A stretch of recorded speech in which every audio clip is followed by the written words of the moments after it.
लेकर के चर्चा होगी, राजस्थान और छत्तीसगढ़ को लेकर के यहां पर चर्चा हो सकती है। मध्य प्रदेश की बात करते हैं तो 2 लिस्ट अभी तक जारी कर दी गई है 36 उम्मीदवारों की, और ऐसे में राजस्थान को लेकर के 60 से 65 सीटों पर जहां चर्चा हुई है, इसके पहले जो मीटिंग जेपी नड्डा के आवास पर हुई थी, वहीं एक और सीईसी की बैठक होने वाली है, और ऐसे में यहां ये भी जानकारी निकल करके सामने आ रही है सूत्रों के हवाले से कि राजस्थान में 31 सीटों पर मोहर लग सकती है, यानी उम्मीदवारों की जो पहली लिस्ट है छत्तीसगढ़ में वो यहां सामने आ सकती है। और बड़ी बात है, अलग अलग तरह से पूरी कोशिश की जा रही है बीजेपी वहां पर। खबरें तो ये भी अंदर खाने, हालांकि पुष्ट खबरें नहीं है, महिलाओं को भी मैदान में उतारा जा सकता है। सरोज पांडे वहां से हैं, रेणुका सिंह जो कि मंत्री भी थी, और उनको भी सामने आगे लाया जा सकता है चुनावों में। तो ये रणनीति छत्तीसगढ़ में भी अपनाई जाएगी। सृष्टि, बिल्कुल मृदुल, जैसा आपने कहा कि रणभूमि में जाने से पहले पूरी तैयारी यहां की जा रही है। अंजलि हमारी सहयोगी लगातार बनी हुई है। अंजलि, क्या कुछ जानकारी है, कौन कौन पहुंच चुका है बीजेपी मुख्यालय? थोड़ी ही देर के बाद में यह महत्वपूर्ण बैठक शुरू हो जाएगी। बिल्कुल, सबसे पहले आपको जानकारी दे देते हैं कि फिलहाल वसुंधरा राजे, बीएस येदियुरप्पा, इसके अलावा आपको ये लिस्ट बता देते हैं, देवेंद्र फडणवीस, भूपेंद्र यादव पहुंच चुके हैं, सत्यनारायण जटिया, कैलाश चौधरी, गजेंद्र सिंह शेखावत और अरुण सिंह फिलहाल पहुंच चुके हैं। तो अभी और कई बड़े चेहरों के आने का इंतजार किया जा रहा है, और खास तौर पर क्योंकि पीएम नरेंद्र मोदी भी यहां पर इस बैठक में मौजूद रहेंगे, क्योंकि आज जो लिस्ट पर चर्चा की गई है, टिकट बंटवारे को लेकर चर्चा की गई है, उस पर आज इस सीईसी की बैठक में अंतिम मुहर लगेगी।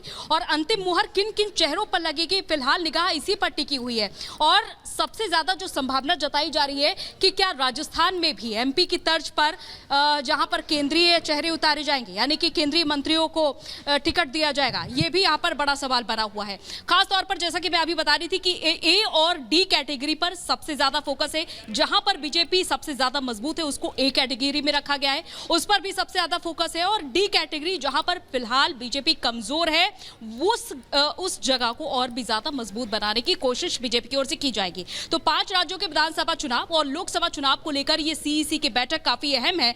और सबसे बड़ी बात कि जिस तरीके से मध्य प्रदेश में सांसदों को, केंद्रीय मंत्रियों को जगह दी गई इस लिस्ट में, और सभी चौंक गए जब कैलाश विजयवर्गीय को मुख्यमंत्री चेहरा बनाया गया, मुख्यमंत्री पद के लिए उन्हें उतारा गया।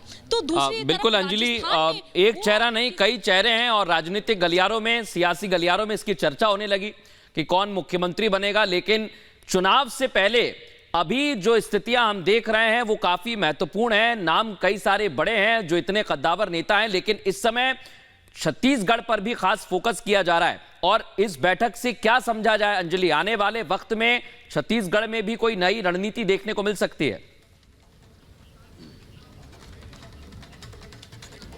बिल्कुल, छत्तीसगढ़ में तो सीधे तौर पर जो टक्कर देखी जा रही है, परिवार में ही आपस में टक्कर देखी जा रही है। एक तरफ है भूपेश बघेल तो दूसरी तरफ है विजय बघेल। अब दोनों के बीच मुकाबला कड़ा देखने को मिलेगा। लेकिन जो लिस्ट दूसरी आज जारी की जाएगी उसको लेकर के अहम निगाहें टिकी हुई है कि आखिर उसमें नाम किस किस के होने वाले हैं। और सबसे ज्यादा जो फोकस है इस वक्त वो राजस्थान में है, क्योंकि राजस्थान में बीजेपी अंदर खाने में ही जूझ रही थी, आपसी कलह में ही।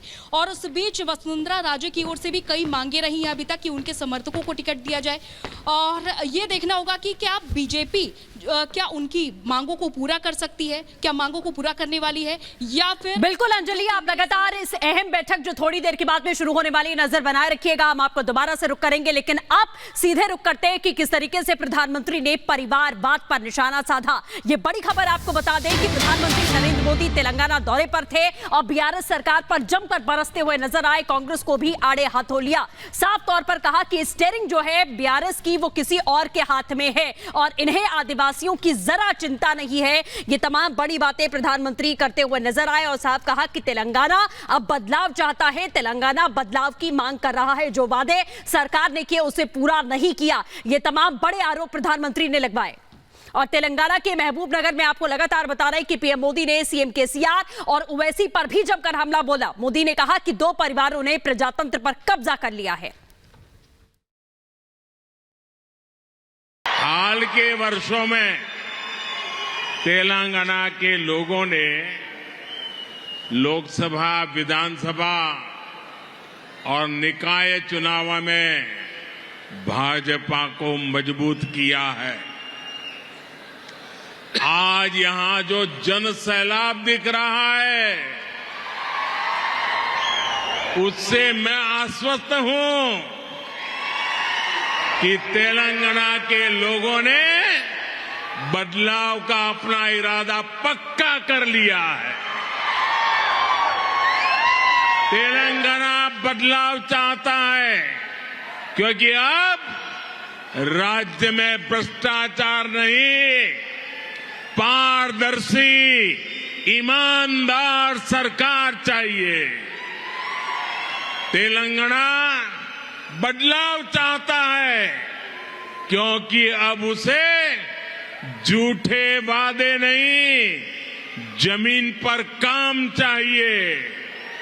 तेलंगाना बदलाव चाहता है क्योंकि अब उसे भाजपा सरकार चाहिए।